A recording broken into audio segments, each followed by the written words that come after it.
Swastiastu. Baik, semeton taksu poleng. Kali ini kita berada di Pura Pucak Mangu yang biasa juga disebut Puncak Gunung Catur, yang berada di ketinggian 2096 di atas permukaan laut. Kali ini sih kita ingin menguak sedikit sejarah ya, sejarah dari berdirinya pura ini. Ada berbagai macam versi cerita yang melatar belakangi pura ini ya. Mungkin kita langsung aja sambil jalan kita lihat-lihat, dan siapa tahu juga ada sesuatu yang bisa kita gali dari sejarahnya.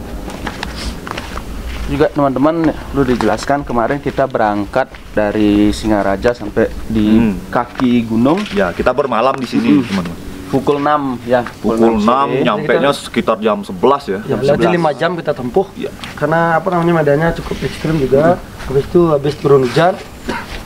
Jadi beli dede. Di sini kan banyak sejarah yang menyatakan berdirinya pura ini. Salah satunya adalah sejarah babat kerajaan Mengui. Mengui ya. Dan di dalam babat kerajaan Mengui bahwa disebutkan ini adalah dibangun oleh I Gusti Mayun sebagai keturunan Dewa Agung Putu kalau nggak salah beliau.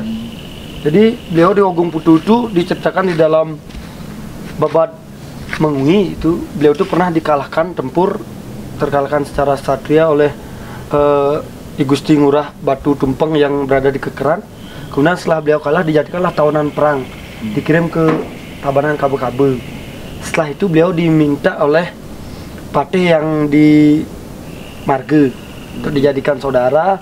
Kemudian beliau mendapatkan pausik untuk melakukan Tapu Yoga Semedi di sini, seperti itu. Setelah beliau melakukan Tapu Yoga Semedi di sini, kemudian beliau diraja atau ditulisi lidah beliau sama dari yang melingkir di sini. Kemudian beliau diberikan pausik, diberikan bisikan, disuruh melihat sekeliling, mana daerah yang terang kamu lihat, di sanalah akan menjadi wilayah kekuasaanmu. Makanya disebut juga di sini Pura Pucak Penggelengan, istilahnya kita melihat seperti itu. Setelah itu beliau melakukan balas dendam kepada Raja Ngurah Batu Tumpeng di Kekeran. Kemudian beliau berhasil memenangkan. Kemudian beliau berhasil menangkan di Tabanan sampai ke Jembaran, kekuasaan wilayah beliau. Kemudian beliau membuat kerajaan yang diberi nama Mangui. Jadi mungkin secara logika ingin beliau mengucapkan terima kasih kepada beliau yang melingkir di Pucak Mangu karena beliau mendapatkan penugerahan di sini. Kemudian beliau bisa mendirikan kerajaan itu diberi nama Mangui.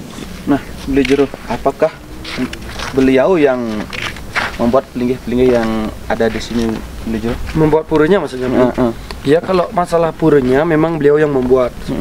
Tetapi perlu kita ketahui di sini banyak versi, banyak babat yang menyebutkan. Yang pertama adalah pura ini itu dibuat oleh Resi Madura namanya beli. Resi Madura. Jadi Resi Madura itu beliau berasal dari Madura, disebut dengan tanah barak. Di mana sana tanahnya berwarna barak. Beliau anak atau putra dari Maharesi Sunia Sakti. Kemudian beliau itu juga keturunan daripada Resi Markandeya yang kita tahu beliau pertama kali menancapkan yang namanya Pancadatu di Pura Besakih. Jadi beliau itu adalah Maharesi, juga beliau tuh memiliki ilmu tentang bela diri, tentang ilmu perang, taktik perang. Kemudian salah satu murid beliau adalah Arya Wiraraja. Jadi Arya Wiraraja itu bersekutu dengan Raden Wijaya untuk menumbangkan yang namanya Jaya Katuang. Raden Wijaya pertama beliau, bukan yang kelima. Setelah Raden Wijaya dan Arya Wiraraja ini berhasil menumbangkan Jaya Katuang, kemudian beliau membuat yang namanya Kerajaan Majapahit. Jadi setelah Kerajaan Majapahit itu berdiri, Resi Madura ini diberikan kedudukan menjadi Purohito atau pendeta Raja Majapahit. Tetapi beliau tidak mau. Kenapa beliau tidak mau? Karena beliau tuh mendapatkan mandat untuk menjalankan tugas daripada leluhurnya, melanjutkan tugas leluhurnya, yaitu Resi Markandeya. Jadi untuk itu beliau Resi Madura ini melakukan Tapu Yoga Semedi, itu bertapa di Alas Purwo. Setelah itu didatangilah penguasa hutan di sana, itu seekor babi disebut dengan Celeng Palung namanya. Itu meminta restu kepada Resi Madura untuk membantu menatap pura yang ada di sana. Setelah itulah beliau menatap pura yang nantinya pura itu dipakai tempat semedi oleh Gajah Mada. Di Gajah Mada kan juga mendapatkan penugerahan di Alas Purwo. Sebenarnya itu sudah dibuat oleh Resi Madura. Jadi setelah itu Maharsi Madura ini melanjutkan perjalanannya ke Bali. Jadi untuk mencari jejak leluhurnya yaitu Resi Markandeya. Setelah itu beliau pernah tinggal lama di dalam Tamblingan. Kemudian beliau waktu ke Bali itu bersama beberapa ahli keris yang ada di Jawa, kemudian menetap di Tamblingan yang mungkin itu menjadi cikal bakal Pandai Tamblingan, karena pada waktu itu belum ada Soroh di Bali, belum ada klan. Jadi kita masih hinir semua, masih dalam sekte-sekte. Kita ada sekte Brahma, ada sekte Waisnawa, ada Siwa, ada Buddha, seperti itu, ada Bhairava dan lain sebagainya. Ada 9 sekte di Bali. Setelah beliau menetap di Tamblingan, kemudian beliau dijadikan menantu oleh Raja Tamblingan. Dinikahkanlah oleh dengan anak beliau yang disebut dengan Ratu Ayu Sapo Jagat. Kemudian beliau juga melakukan Tapa Yoga Semedi di Pura Pucak Mangu. Kenapa beliau melakukan Tapa Yoga Semedi di Pucak Mangu? Karena beliau mendapatkan puisi bahwa di sini ada lingga. Jadi ditemukan lingga. Jadi mungkin lingga itu digunakan pemujaan pada saat megalitikum. Ya, zaman megalitikum, bahwa di sini kan agraris, di sini ada danau ya, di bawah ini kita mungkin bisa lihat langsung pertanian, perikanan. Sini ada Danau Beratan, itu Kabupaten Tabanan, limbunya. Di sana ada Danau Buyan. Kemudian di sebelah Buyan itu ada Tamblingan. Jadi secara logika seperti ini, Bli, bahwa zaman dulu masyarakat itu mengucapkan rasa terima kasih kepada beliau. Tahu itu masyarakat dulu itu belum tahu yang namanya babad, lontar, belum tahu dia. Pemujaan dewa mungkin dia belum tahu. Yang tahu hanyalah ada kekuatan, ya, ada kekuatan lain di balik kekuatan manusia. Setelah beliau berhasil yang namanya panen, berhasil beliau di sini kan agraris, berhasil panen, beliau mengaturkan sesaji hasil panen itu ke sini loh, hasil bumi itu ke sini, jadi membuat stupa. Zaman dulu kan di Kutai Kartanegara namanya stupa. Jadi itu awal mula adanya lingga. Kalau di Bali kan ada namanya stupa, tempat pemujaan. Jadi dimanapun tempat yang pernah atau sering dipakai tempat pemujaan, maka lama-lama tempat itu akan suci, karena ada percikan terkecil Tuhan itu jatuh di tempat itu. Pemujaan dengan tulus ya. Dengan tulus. Jadi lihat tuh Resi Madura tuh di sini beliau melakukan Tapa Yoga Semedi, kemudian beliau mendapatkan penugrahan, kemudian beliau turunlah ke Pura Tratebang. Ke Pura Tratebang yang ada di Kebun Raya. Kebun Raya, di sana beliau mengajarkan yang namanya tentang ilmu kerohanian. Makanya di sana beliau membuka yang namanya Peseraman Tratebang. Nah, kemudian setelah itu Resi Madura ini beliau melanjutkan perjalanannya karena tidak ditemukan adanya sinyal terkuat di dalam samudra itu. Jadi beliau di puncak beliau sudah temukan di sini. Jadi segarinya belum beliau temukan. Kemudian beliau lagi melanjutkan Tapa Yoga Semedi di Pura Pucak Mangu. Kemudian beliau mendapatkan puisi atau wahyu lah, bahwa pusat yang namanya Segar Geni atau api yang ada di dalam laut itu adalah di Pura Nusapenida. Jadi di daerah Nusapenida. Kemudian beliau melanjutkan perjalanan di sana. Beliau menemukan adanya lingga di Pura Nusapenida, disebut dengan Pura Sekartaji di sana, di pinggir pantai. Kemudian beliau di sana semedi, dan beliau sebelum beliau moksa, beliau naik yang namanya rakit. Kemudian beliau mengarungi lautan dan beliau moksanya di sana. Oh, setelah itu bergelar dengan Ide Betara Resi Samudra. Nah, menarik kalau samudra biasanya kan identik kalau di Jawa nih identik dengan Kanjeng Kidul. Nah, dilihat juga dari hijau ya. Dari segi arsitek bangunannya nih. Benar. Semua bernuansa hijau kalau hijau ya. Hijau kalau seperti Kanjeng. Yang pertama seperti ini, Bli. Kenapa hijau? Karena di dalam lontar Raja Purana, kemudian lontar Buana Tatua Resi Markandeya, di sana bahwa beliau Resi Madura itu beliau meketu gadang loh. Meketu gadang artinya bermahkotakan gadang hijau. Kemudian meselempang gadang artinya berisi selempang hijau. Jadi itu loh ciri khas beliau. Berarti tidak ada kaitannya dengan. Jadi ya, kenapa beliau serba hijau? Karena beliau itu adalah sekte Waisnawa. Jadi Bujangga Waisnawa itulah Resi Markandeya itu adalah beliau penyebar yang namanya sekte Waisnawa yang ada di Bali. Waisnawa kan Wisnu ya. Wisnu. Kemudian sini hijau. Kemudian di dalam lontar Pabat Purana Bali Gangsul bahwa ada 9 gunung yang di Bali. Salah satunya di sini Pucak Mangu. Ya. Ada Huluwatu, ada Batu Kauru. Pucak Mangu itu adalah stana sebagai Dewa Sangkara ke sini barat laut. Dewa Sangkara yang kita tahu itu adalah dewa kemakmuran. Kenapa kemakmuran? Karena beliau itu adalah penguasa yang namanya tumbuhan dan binatang. Iya. Jadi kemakmuran kan hijau beli. Kalau udah makmur tuh pasti hijau. Kesuburan itu kan hijau, dia identik dengan kehijauan. Nah, mungkin sedikit menyelat dari penjelasan sejarah tadi mengenai Resi Madura. Iya. Kan dapat pewisik kalau meditasi di sini. Iya. Berarti tanpa sengaja juga pura ini memang sudah ada sebelum dari Resi Madura. Gini berarti gini beli. Karena dulu sebelum adanya megalitik kita berbicara. Kalau Resi Markandi beda sejarah nih ya. Ya kalau Resi Madura itu ke Bali kan abad ke-12. Perjalanan beliau abad ke-12. Jadi sebelum itu sudah ada yang namanya pemujaan disebut dengan Game Bali. Kita kan Game Bali, itu ya. Kita Game Bali dulu, agama Hindu di Bali itu sudah ada agama tetapi bukan namanya Hindu. Iya. Jadi perlu kita ketahui bahwa agama yang ada di Bali itu dikatakan sebagai agama Hindu adalah tahun 1958. Itu ada Mr. Ketut Puja, Sugriwa, kemudian pendiri daripada Mahendra Datta. Beliau lah tokoh-tokoh, ada 7 tokoh spiritual Bali yang mencetuskan untuk membuat yang namanya PHDI, Parisade, kemudian membuat yang namanya agama Hindu. Jadi kenapa mengambil agama Hindu? Karena tradisi budaya dan pemujaan di sini tuh hampir sama dengan yang ada di kitab Atharwa Weda. Jadi Atharwa itu adalah kitab suci, yaitu di bagian daripada Caturweda. Itu yang percaya dengan memuja yang namanya pohon loh. Ada kekuatan besar di dalam pohon, mengucapkan terima kasih kepada Surya. Jadi karena dia tuh agraris, jadi sangat bergantung kepada yang namanya hujan, Dewa Indra, bergantung kepada Surya. Tetapi zaman dulu masyarakat Bali itu tidak tahu yang namanya Dewa Surya, tidak tahu yang namanya Dewa Hujan itu Indra. Tapi dia percaya ada Dewa Matahari, ada Dewa Hujan, cuma namanya beda.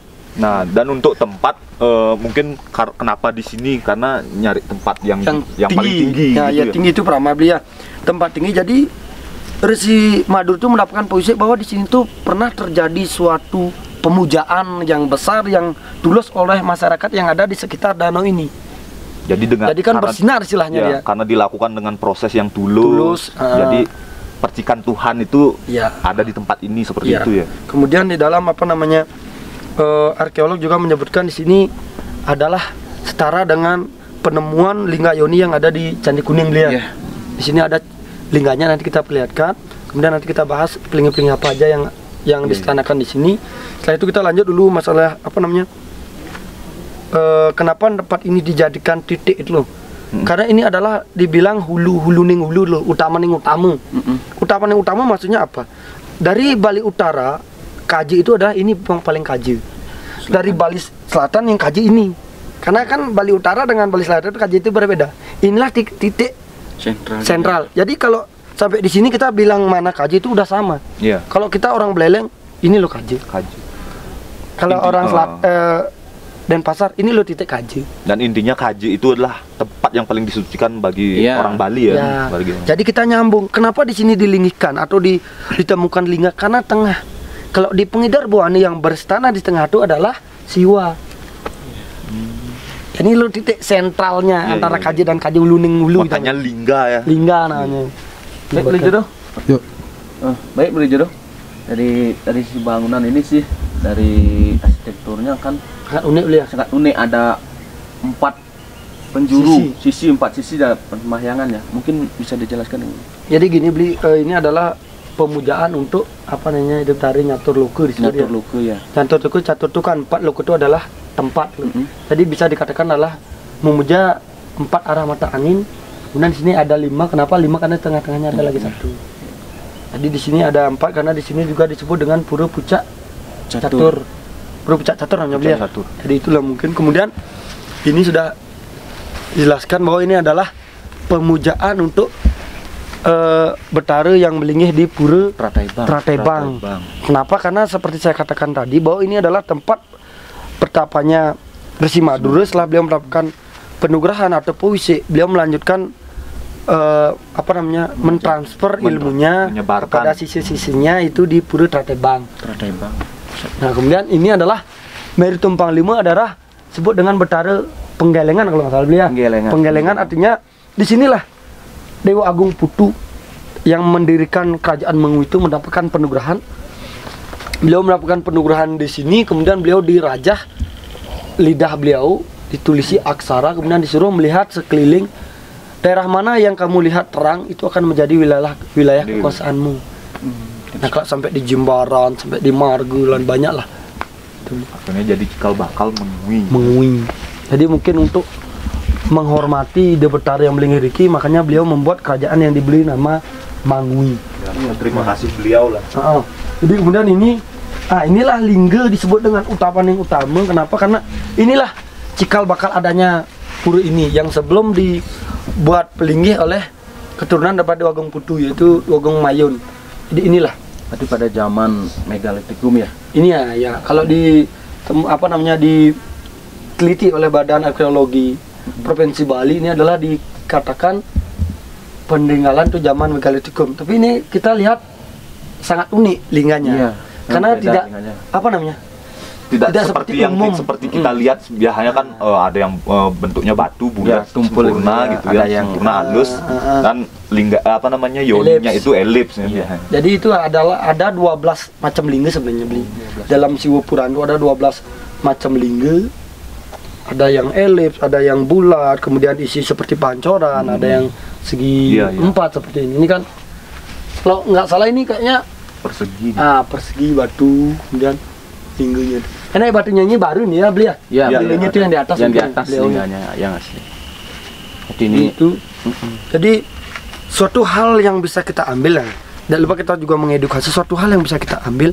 Yang pertama adalah beliau Resi Maduri itu sudah diberikan jabatan yang besar di Majapahit. Beliau tidak mau. Kenapa? Karena beliau mengetahui ada sinyal, ada energi yang besar di Pulau Bali, yaitu terdapat di Pura Puncak Mangu.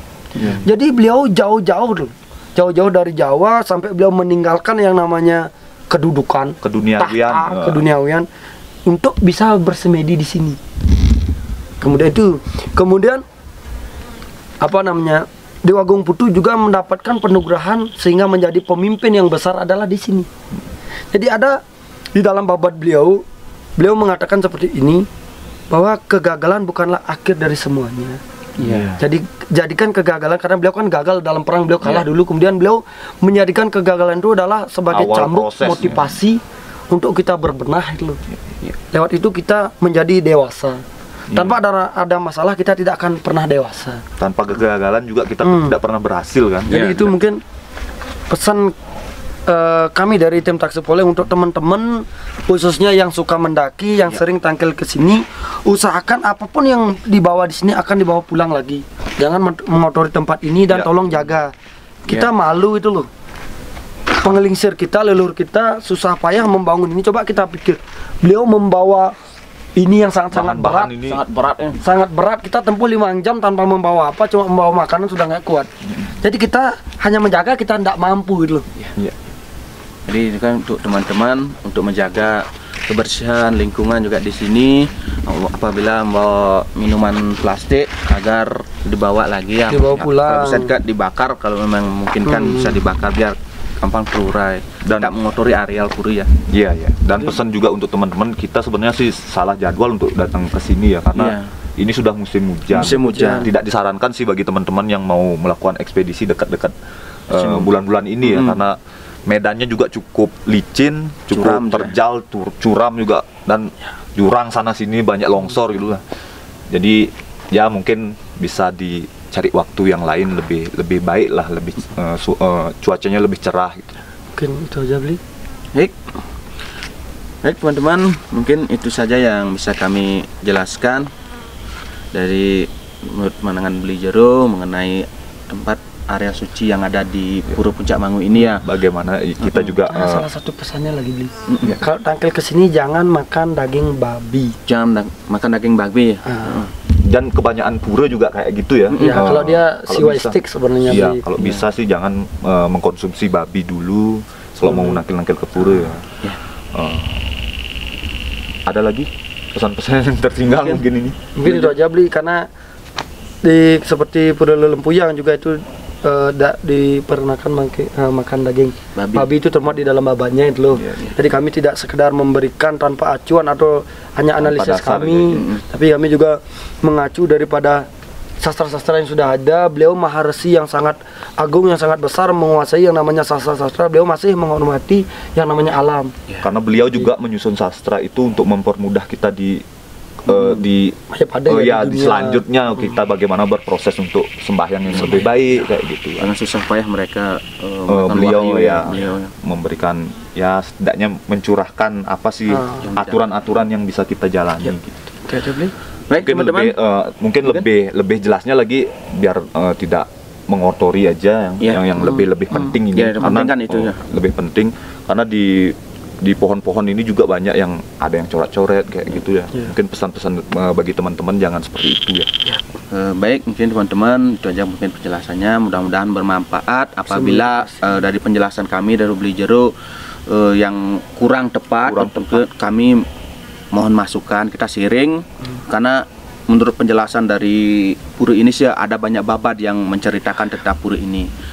Dan apa juga karena mengenai sejarah pasti banyak versi yang ada. Ada baiknya kita diskusi ya, lebih baik sesama semeton Bali kita sama-sama apa namanya saling memberikan wawasan, membagi, sharing. Ya. Baik, mungkin itu aja teman-teman penjelasan dari kami. Ingat share, like dan subscribe channel kami Tatsu Poleng agar kami terus bisa berkarya memberikan informasi-informasi di sekitar budaya sastra yang ada di Bali. Akhir kata kita tutup dengan Parama Santi. Om Santi Santi Santi.